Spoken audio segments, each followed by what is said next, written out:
My name is Natalie Moore. I'm a senior print journalism major here at the University of Mississippi. I am getting my emphases in public relations and magazine, and I am here to introduce Lynn Rosen. She is the editorial director of Publishing Business Group. So it's my pleasure to introduce Lynn Rosen. Thank you, Natalie. Thank you. I'm so happy to be here. This is my second ACT conference, and I'm so glad to be back in the beautiful town of Oxford. I love it here. I, as Natalie said, am the editorial director of Publishing Executive Magazine. We are a B2B publication covering the magazine publishing industry. However, after hearing some of you describe your publications today, I'm going to change how I describe that and say that we are a publishing lifestyle magazine. I think that all of us in this room are living the publishing lifestyle. It's what we do because we're passionate about publishing. I was struck by what Megan Smith said earlier today about Cake and Whiskey, that she's not really even in it for the money. I think we have to be in it for the money, and I think that's part of what this panel is about. It's about talking about our editorial passion and how that intersects with commerce. So that's what we'd like to explore with you in the next hour. I'm going to ask each of our wonderful panelists to introduce themselves and to say a few words about the topic. And then we're going to have a general discussion, and I'd like to invite all of you to participate, to ask questions. When you're ready, just let me know. And so I'll start by turning it over to you, Steve.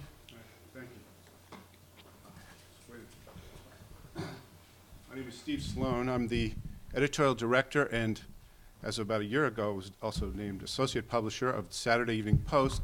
The first thing I want to say is, yes, we are still in print.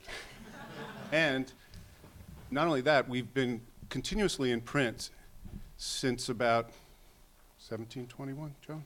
Or 28. There was a short break in about 1969 when the Curtis Publishing Company went bankrupt, and then I'm going to leave the historical details to the person who does know, and maybe later we can tell you about it. But the thing is, I mean, this is an amazing classical brand with iconic stories throughout its history. At our offices in Indianapolis, we have the entire repository of every printed copy since 1821. And it's just this incredible historical record. So one of the kind of core, while we're a general interest magazine, one of the core driving sort of overarching themes that holds this, the general sense of a general magazine together is the sense of perspective. So for example, if we're writing about something that's contemporary, such as the banking crisis of a couple of years ago, we can cite our own reporting on the 1907 banking crisis and the subsequent development, the creation of the Fed and how that what that grew out of, and talk about it with authority because we were there. Now, as to today's the topic of the moment, which is creating content that sells, there's going to be certainly a lot of talk from all of the panelists on, getting good writers, being aware, comfortable and knowledgeable about your readership. I want to talk about a narrower slice of that to start with, just throw this out there for discussion or for an idea, which is that the first thing you have to do when you talk about selling content is you have to sell the reader on reading it. So I want to talk a little bit about cover lines. I've worked at a lot of magazines, large and small. One of the first ones I did, which was at the time a small magazine, was Men's Health. It was a big newsstand title, did very well in the newsstand, took many years before it became successful on the sales side. And it was actually made money on the Cirque side right from the start. But one of the things that was really driven home there was that cover lines are vital. So in terms of creating content that sells, the most important content perhaps, after you've created all the good stuff that you can have in the magazine, is the cover lines. The cover lines is what makes the person, classically it's thought that it's what makes the person, as they're walking past the newsstand, go, well, I got to read that. But actually, I would take that a step further and say that even subscribers today, with so many things competing for their attention, need some little stimulus to get them in. So you have to find that kernel within the story, not necessarily the story title, but that kernel within the story that gets to your heart, or, it's that top of mind thing that you have to know about. Not the good for you stuff. You can get that into that later in the magazine, but the stuff, the wanna have stuff. And so I just, I just wanted to put out that it's the cover line that, that's really critical to get things rolling. So I will pass it along from there, and we'll come back to other things later. Thank you. I am Franska Stuy, chief editor of Libelle, which is the biggest and oldest women's weekly in the Netherlands. 56% of women over 13 years read Libelle in the Netherlands. It's a very small country, but it's around 2.1 million readers we have a week. And then there's another slide, which looks very messy, because we do much more than only the weekly. We also have a monthly magazine. We have Boekenzin, not Boekenzin what you have here. We put books in a sort of magazine form, real books, and all the books that are in the magazine style are, well, all the writers have bestsellers when they are in a Libelle Boekenzin. We have Libelle Summer Week, an event once a year for a week where 85,000 readers come. We can talk with our readers. We have Libelle Academy, where you can do courses online and live. Well, a lot of events. We make new events all the time because we like to do new things. So we had a fashion show this year on bicycles. We did it like without permit. We went to cities and just did it. And we have our comic books. We have the biggest diary in the Netherlands. It's all made by Marjolein Basten. She works with Hallmark here in the United States, very famous here, but also in the Netherlands. Well, we are on all social things. We make extra specials when I feel we need some. Like we have a new king now. Then everyone wanted to have the day free and have a party that day, but I said, no, we are in the office making a magazine. And we have Libelle News Café, where our readers can talk with politicians, with our, how do you call it here? President? Prime Minister. And things like that. There's a newspaper then, and there are live sessions where readers can talk with people like that. And, there's a lot more. It's huge. Oh yeah, sorry, I forgot to say that last year I tried. Well, I thought it's a bit boring now. That it's a lot of work, but we have to do something new. We started to do many more readers in the magazine, and readers can participate. So when we are making the magazine, we go on social media and ask them, what do you think about this or that? And then they reply immediately, and we put their names or photos and opinions in the magazine. So it's more interactive now, as interactive as a print product can get almost. And we make 6-9 times a year, we make very special issues, extraordinary issues, and I decided now to do that every week. So every week we have new typography, new kind of photography, and it's, looking different as a surprise thing every week now. And because of that, we keep up better than our competitors, so that's very nice. Sorry for taking it back. Not a problem. Hi, I'm Donna Levine. I am the copy chief of Garden & Gun magazine. I'm also working as the project editor for Garden & Gun's second book, which will be a collection of dog stories. When I lived in Charleston, South Carolina, I worked as Garden & Gun's managing editor. And now that I live here in Oxford, I am working as copy chief. But I still help the editor-in-chief look at pitches from writers and story suggestions to help decide if they would be appropriate for the magazine. So this topic today is interesting. How do we create editorial that sells? And I think it's a balance, because we can benefit from social media. Certainly our readers do not hesitate to tell us what they think via Facebook, Twitter, all different kinds of avenues, and we do listen to that. But ultimately, we have to have a clear sense, I think, of our mission. And it's sort of, the topic reminded me of when I heard Jerry Seinfeld do his act in Charleston. And he was, of course, he's a guy who is connected to the zeitgeist. He knows what will make people laugh, right? So he was doing his act up on stage. And the audience members were kind of dialoguing with him. They were talking, they were shouting things out, and he finally had to stop and say, you know what, this isn't really a conversation. And I thought that was so great, and it makes me think of this topic, because on the one hand, we do need to know what our readers are interested in, but ultimately we have to have the vision, and especially the editor-in-chief has to have the vision that we follow, because we're not all just wanting to chatter on the internet together. We ultimately want a beautiful product.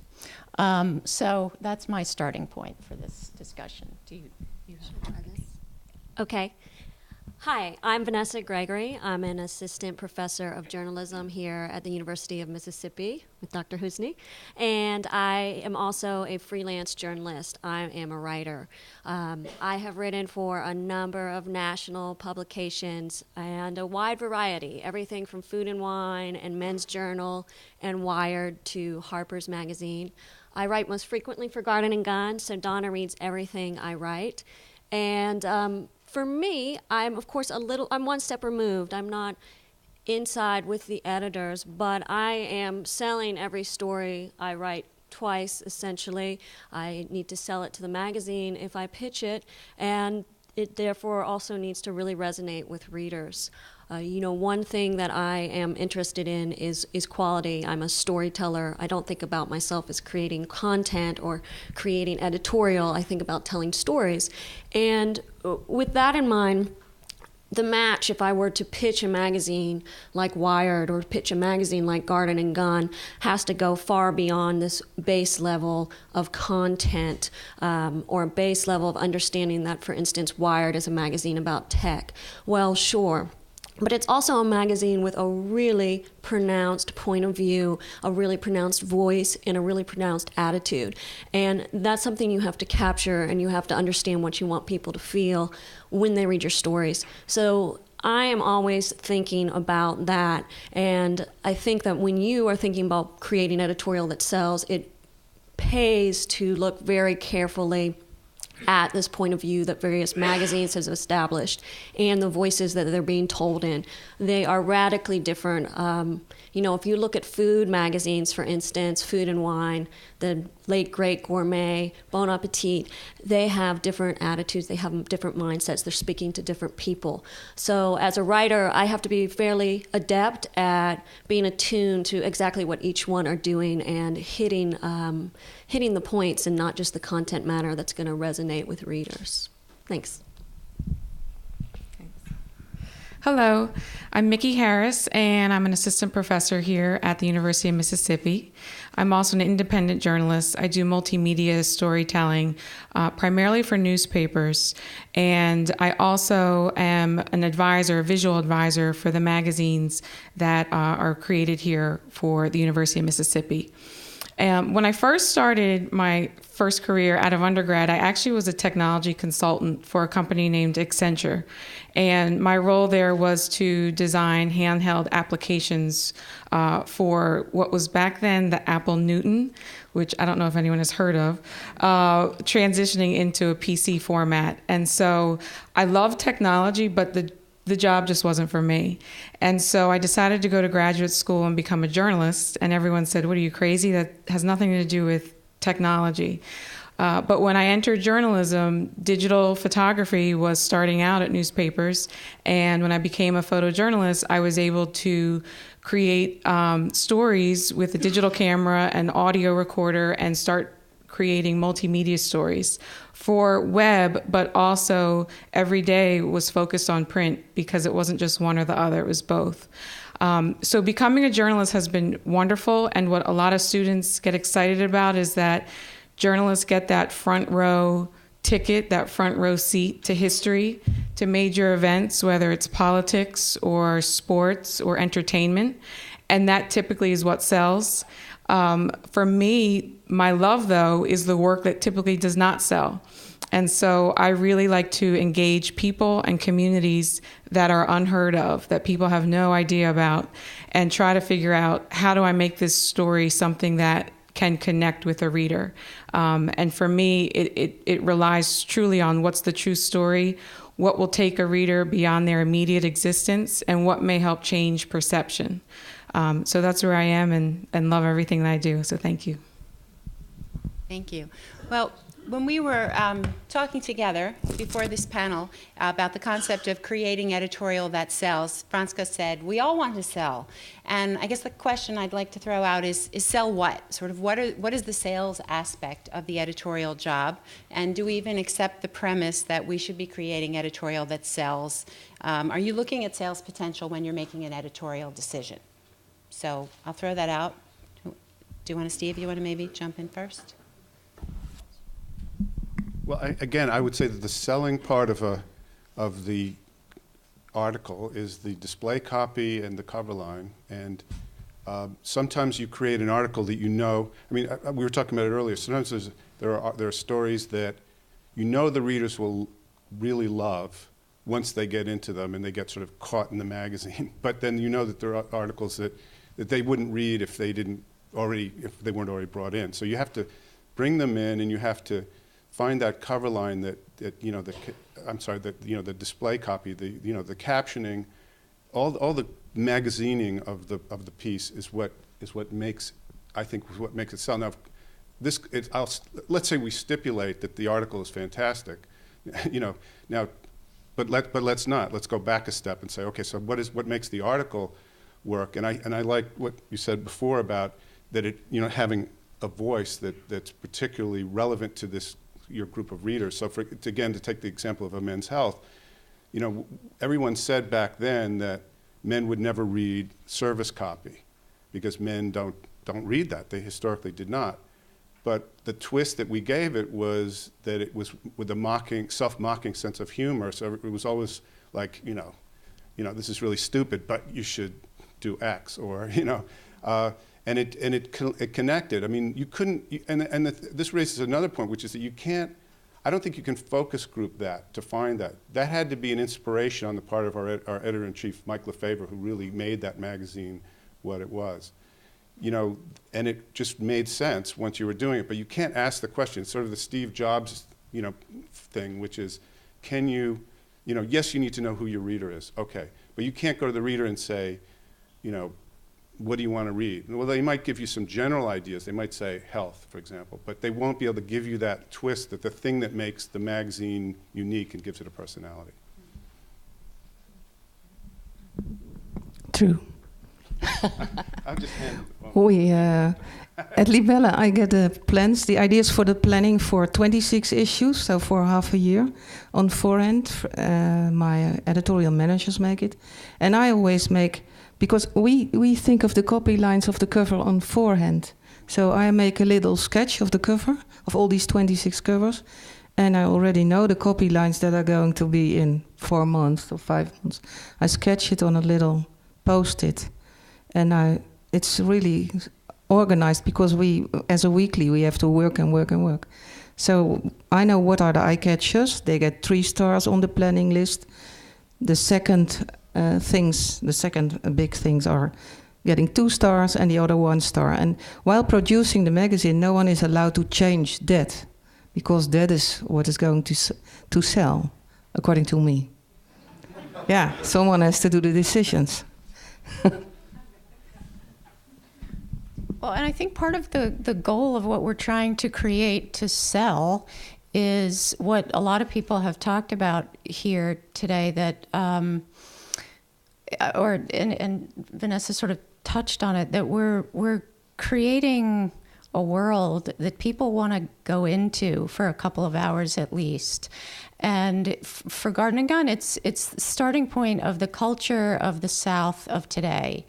And on the one hand, that's very targeted, but on the one hand, that's pretty broad, because we cover the land, we cover hunting, we cover books that Southerners are writing. On the other hand, we just did a story about San Francisco, because there are Southern themed restaurants there. So it can be very broad, but you're creating, or I think we all do it in our own way, but a sense of belonging for a reader, a sense of identification. So that's what sells. When somebody sees themselves or something that they can identify with, that's going to draw them in, and then have the added thing of, but it's our job to give them something that they haven't yet thought of. So I don't know, kind of creating a fantasy within their reality, maybe. Just to build on that a little bit, everybody was laughing when Franska said somebody has to make the decisions. But I feel that that's actually just hitting the nail on the head for why magazines are still relevant. And I think we've reached a tipping point as far as believing the tech hype about having everything at your fingertips. That is great. If I really need a recipe about kale this minute, I can go into Epicurious and type in kale and pull that up. But that's not all I want out of life. There is such a sea of information out there. I want someone who shares my aesthetic and my intellectual point of view to be bringing me wonderful stories, wonderful visuals, wonderful content that I might not even know I want. That's why you subscribe to something like Garden and Gun or to something like The New Yorker. This morning I picked up The New Yorker and started reading about a farmer and climate change. Now, I didn't know that I wanted to read about that before I came there, but I am short on time. I don't want to spend all my time trying to figure out where I want to find a certain story or certain imagery on the web. I want to get lost in it, and I want to know that I can trust this brand that I go to bring me what I want to read and what I want to hear about and what I want to explore. So, you know, we were kind of laughing, but I think that's just one of the greatest benefits of magazines to a consumer, is that you have this wonderful editorial judgment that you trust. For the visuals, if I'm creating content, for me, what I always talk about with our students are the lighting, the composition, and the moment. The story is in that moment. And so if there is somebody who does not connect to strong lighting or lines that lead you to the person and have strong composition, you always have that moment. And so for me, what I try to do and what I try to teach is for journalists to be able to connect with viewers through emotion, through those moments, and telling stories through that. And for me, it doesn't matter who they are, but whatever that story is that is presented will help introduce somebody to a new concept. It may help them change their perception about something, but ultimately there is a connection, no matter what type of emotion, that they're able to feel when they view work. So it sounds like you're talking about voice, you're talking about emotion, you're talking about sort of intangible aspects that go into creating the essence of what the magazine is. Franska, you said it was a sort of magic dust. Yeah. Would you talk a little bit more about how you make that magic dust? Yeah. Tell about how your readers come in and then you don't listen to them. Okay. Well, readers like Libelle very much because they think it looks good. They always say it looks so good, and you feel like family, and it's so cozy. And that's what we are working on all the time. Well, we think it's a good article, but good is not good enough. It can be better, and if it can be better, we have to make it better and nicer and more beautiful. So, and for every issue, so we make a mood board, because when I started at Libelle, I thought, all these issues look alike. Of course, it's a weekly, but it has to look like a new surprise every week. So we make mood boards, sort of Pinterest-like things for every issue, so that every issue has its own style and feeling, and so it can go from a completely blue issue to a, how do you call it here, Indian summer thing, golden, Christmas, of course. And and magic dust, I think that is something special only very good editors and staff can make over there. When you can make a fashion article, which is okay, but you can make a fashion article which is, you think wow, and you feel little shivers over your skin, and then it's good. If you don't feel that, put it in another magazine, not in Libelle. Oh, the readers. Oh, yeah. Well, we like to talk. I like to talk with readers. I always, every now and then, especially at very stupid moments, I put my email address under my editorial, especially when I just plan to go on holiday. So last time I had about 500 emails to answer, and I all answer them myself. But I also want my staff to talk with readers, so we invite every now and then to have drinks in our editorial office. We invite around 20 readers. First, I do a presentation on how we make Libelle, what we do, and I know how everyone does it. Probably is not, but I talk about that, and then they go to our editorial office, and we make our own snacks there, very beautiful snacks, handmade by the editors. And we have drinks and chats, and they get a little goodie bag. And well, after that they are our ambassadors forever. So that happens.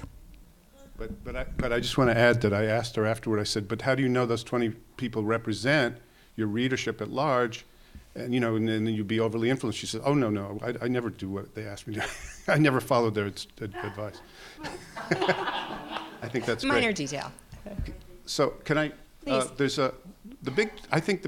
thing I want to bring up is that the big challenge with a magazine like the Saturday Evening Post, with this amazing legacy, is it's kind of this razor's edge, which is that certainly everyone over a certain age of 30 or so even, and has heard of it, and they know the brand is recognizable.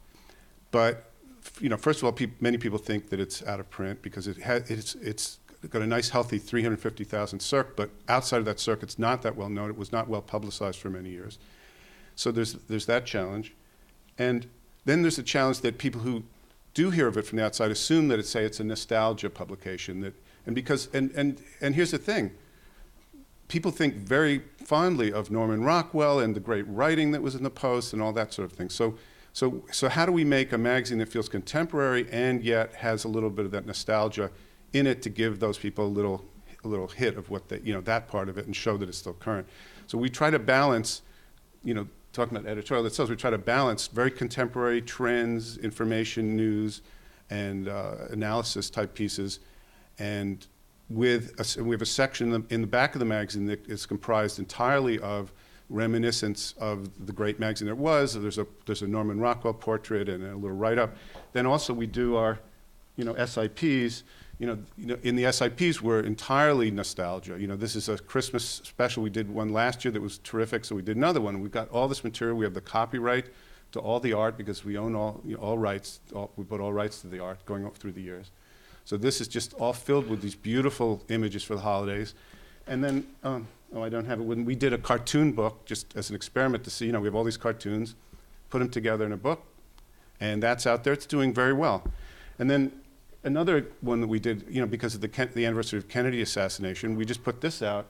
This is instead of recompiling it, this is an actual reproduction of the issue that this Kennedy memorial was done in. It's absolutely stunning, and it just makes you sad, for the old days when this beautiful paper and the size and the. Oh yeah, and then of course, Yeah. And one of the special things that I really like about this issue, there was a house ad that said if you bought 4 2-year gift subscriptions, you would get a free bowling ball from the Saturday Evening Post. And we'd inscribe it for you with a little coupon that you can go get it inscribed with your initials. So one of the editors we sent it to, reporters we sent this to, asked if we would still honor that, and I said, for you we will, but generally the offer has expired. Well, speaking about how good editorial can generate reader engagement, whether or not you make special candy for your readers. Vanessa, you had actually made a comment about how you think successful titles create community among readers. Could you speak to that? I do. To a certain degree, magazines are probably tapping into an existing community, but I think they're also giving groups of people an identity, and that people follow these magazines and choose to subscribe to these magazines to belong to a club. Garden and Gun is really interesting, and writing for them has been really interesting because it's the only magazine I've ever written for where when I call people up to interview, I routinely get people who say, oh my God, I love that magazine. I love it. Young people in their 20s who I'm calling who are artists that we may be profiling or friends of theirs. And I did one story in southeastern Louisiana about a chef, a Cajun chef. I shouldn't even say chef, I should say a cook. She ran this little out-of-the-way place in what used to be a machine shop. And she's in her 80s now. After that story ran, someone from around there emailed me and said that they loved the story and that it was so great for them to see the South represented in this way, and that he felt the Cajun people had been maligned and that usually they were not represented in a way that made them feel proud or celebrated. So, I think this is an example of something you couldn't plan, but a magazine that really tapped into an undercurrent of feeling. And the South does get frowned upon pretty regularly, sometimes for valid reasons, but often just because it's lazy and easy and people don't understand what's here and they don't understand what's here that's wonderful. So, I do think people belong to this magazine, they subscribe to it, they go to events. Garden and Gun holds these wonderful events that people come to, and I travel very frequently. My husband's from out west, and I've met people in Denver who are Southern expats, so to speak, and this is this wonderful way they say connected to home.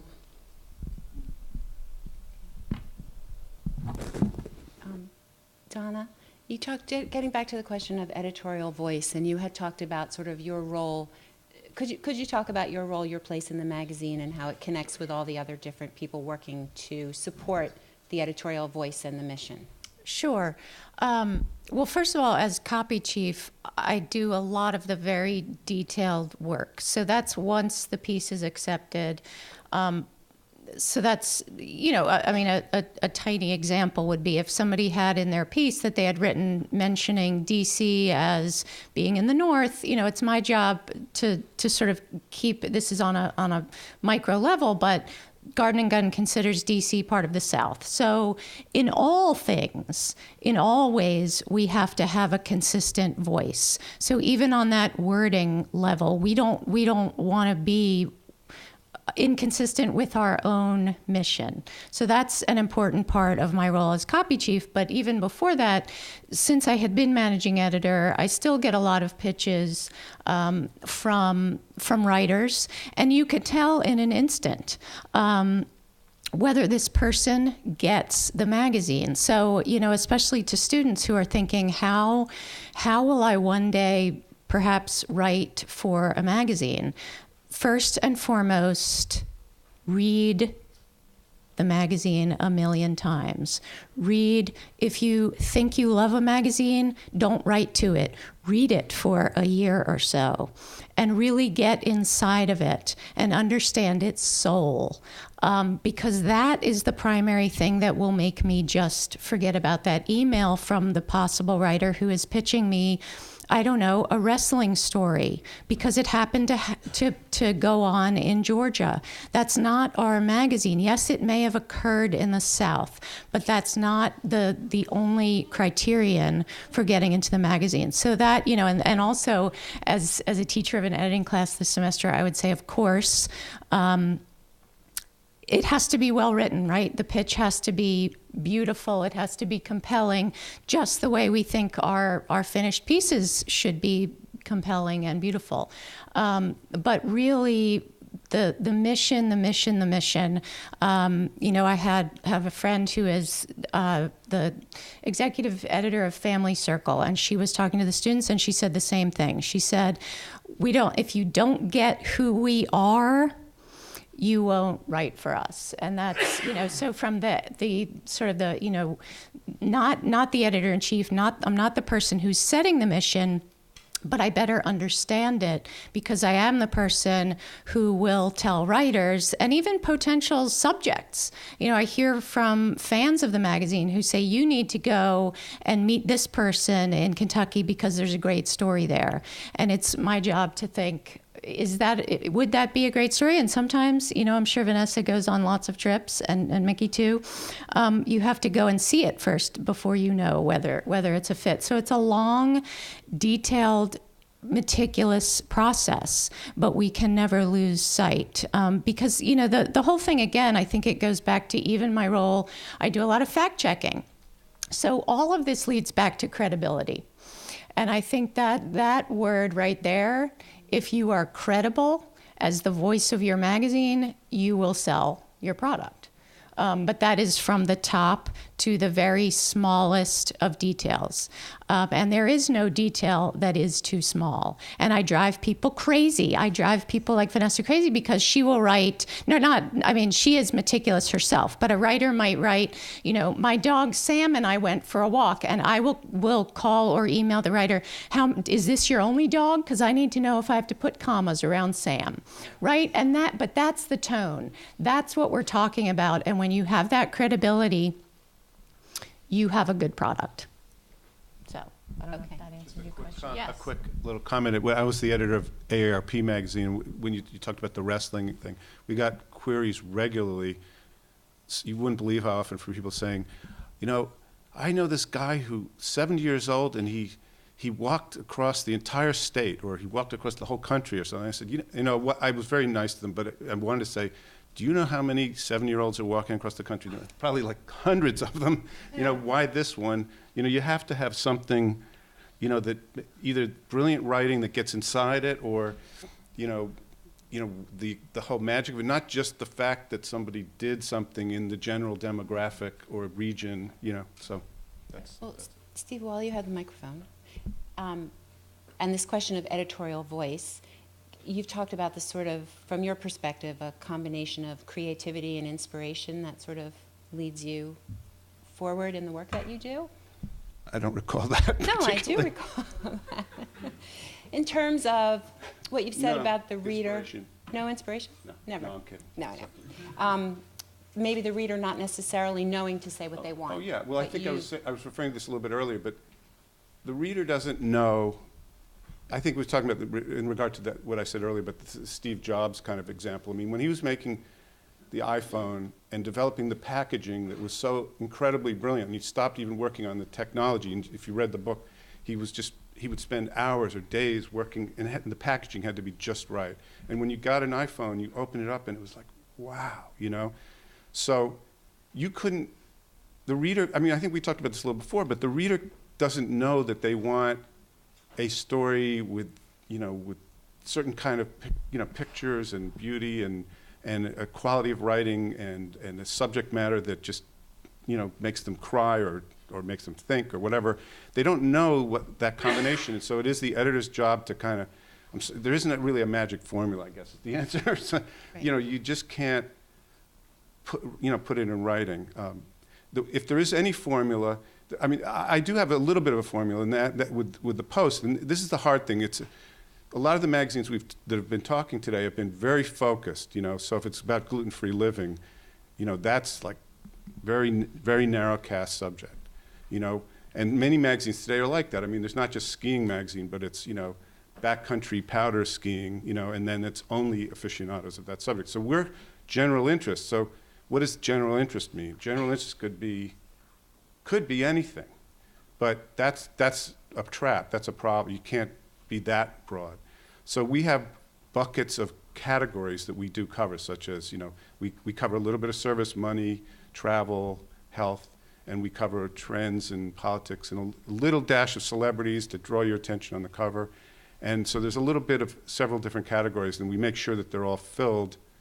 And then, of course, but the way you fill them, that's the sort of the magic sauce, I guess, or the magic dust.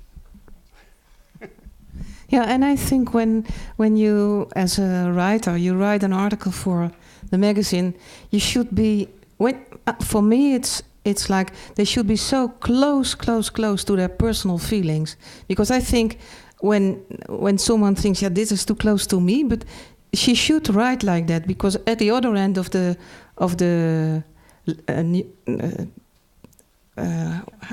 no, not spectrum, but you put a magazine in the mailbox. Franska, you have a translator right here. Brievenbus. Yeah, mailbox. mailbox. At the other end of the mailbox, the one who's reading there, she thinks, how does she know what I'm feeling? I think when you really stay very close to your feelings, the feeling at the other end of the mailbox is like, how is this possible? I think that is that's not a trick. That is stay very, very close to your own feeling, and then the feeling is like, I always also think when the atmosphere in the office, in the editorial office, is like very, very good. Everyone helps each other, and it's also a bit sporty, not too sweet. I think that you feel that between the lines in the magazine. I really think you can feel that. And that's something to take care of. Stay close to yourself and make a playground of your office and a working. I'll add to that. When I found that when I work on stories, there may be some that are done multiple in a day or in a week, and I easily by the end of the night forget what I've done that day. But the stories that I don't forget, where I've connected to people or a person that truly speak to me, or in some way have helped me to grow, those are the ones that I've held on to, but also those are the ones that seem to be the most successful, or the biggest response I've gotten from people truly are the ones that have spoken to me. I think another piece of this is we all agree that there's a visual aspect toward what we're doing here, and Mikki, maybe you could speak a little to that. Sure. Well, earlier we were talking about what goes on the front, the cover. When we're creating visual content, I truly am aware of where it should go, or I want it to go, or where an editor wants something to go. And so there is a difference in thinking about the content for the front page, the cover, versus what's inside. Regardless, the reader what the reader wants is on my mind, but also truly what is the best story? What's the one to present on the cover versus inside? So for visuals, sometimes how large the visuals are, meaning where it plays, where it's run, can help draw a reader to a particular story.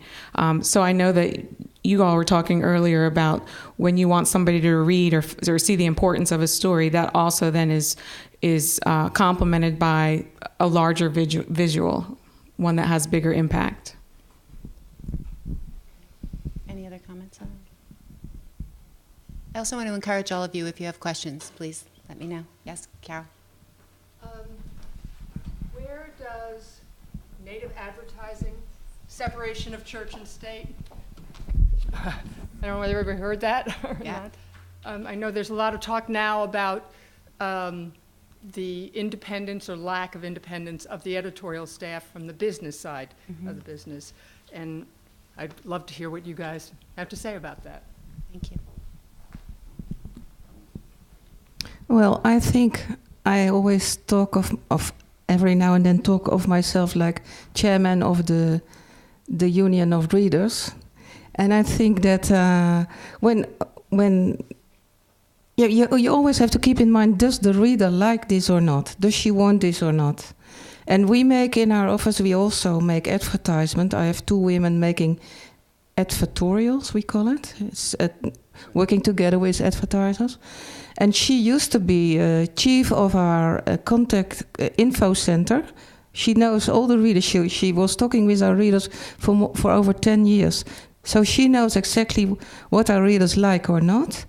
And she knows exactly how far we can go doing that. And we always want to be sure about who is the sender of the message.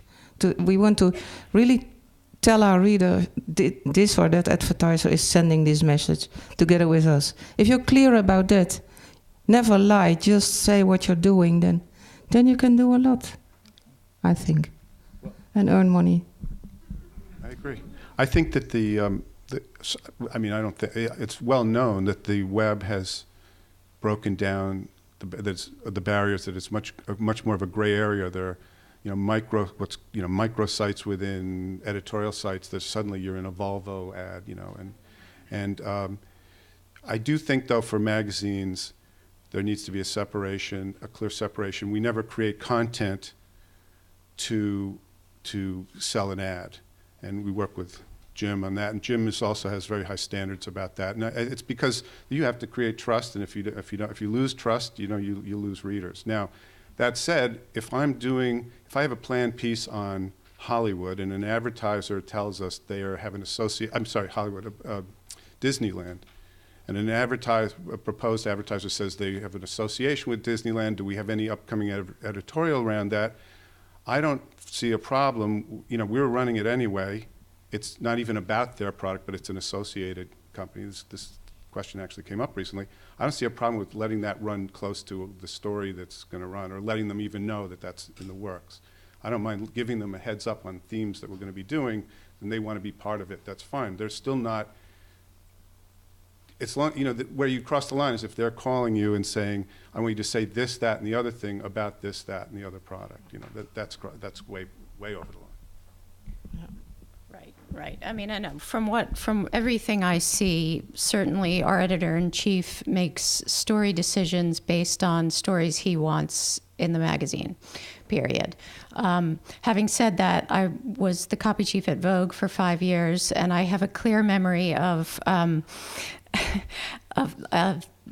fashion spread, and we had to credit the makeup on the model, and so the caption changed from one day it credited Chanel cosmetics on the model, and the next day it became, an insert name here, MAC Cosmetics. And I said to the fashion assistant, this is the same photograph. How did that change? And she said, well, the makeup artists just use their own blends. Like, this is not about that. So innocent me, I thought she was wearing Chanel cosmetics, right? So it depends on the kind of editorial, I think. And the reality is, I'm sure, a magazine like Vogue on its fashion pages is making certain decisions in concert with the advertisers. I mean, I think that's, but I can say that I know the editor-in-chief of Garden Gun, again, when he decides what will make a great feature story, but at the same time, you can have sort of the land issue. So the selling side, the people who sell the ads will know, okay, I'm going to sell to land companies, right? Or if we have a food issue, the editors are independently deciding on the content, but it will help the advertisers sell because they can say to the advertisers, all the features, or 3 of the 5 main features are, on the topic of food. So that's my perspective. I don't know. How do editors-in-chief or copy editors refrain from sounding repetitive, in monthly to weekly issues of certain topics? The question is, how do editors-in-chief and copy editors refrain from sounding repetitive? Is that talking about evergreens? A lot of coffee. Like, how do you lose 10 pounds every week on the Well, we were how talking. do we build ads every month? I mean, that's Rodale is kind of the extreme example of a magazine a company that will use. Oh, sorry. That will use. We were talking about it before. I think it was in the early '90s they hit a nerve with, and they saw it on the newsstand spike with, walk off that belly bulge as a way to sell weight loss stories, and they actually reused, and to this day they use walk off 10 pounds. The walk off thing still working. Belly bulge lasted for a long time. I wrote rock hard abs for Men's Health, and I still get residuals.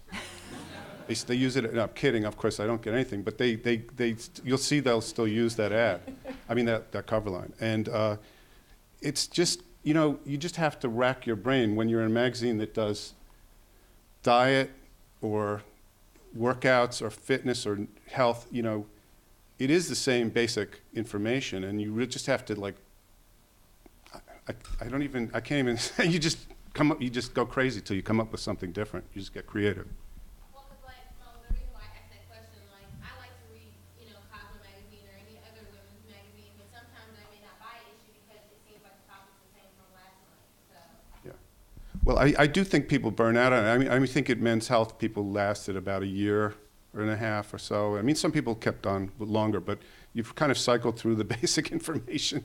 It's not, there's the one basic thing, but they're really, I think the good magazines really do come up with creative twists on the subject, and they don't, say Cosmo, if they're smart, they really will come up with a different way of saying that thing the next month. But Well, are there some magazines with a very particular demographic that are expecting their readers to go through a cycle and then sort of age out of that publication?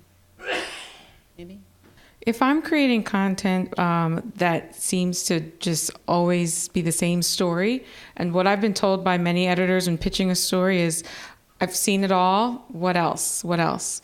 And it mainly comes down to timeliness, and also being able to say, what is it, or how can I make this story different? So yes, everybody has seen every idea, but how can I make this different? What aspect can I bring into this, considering the time and the people, to make it different?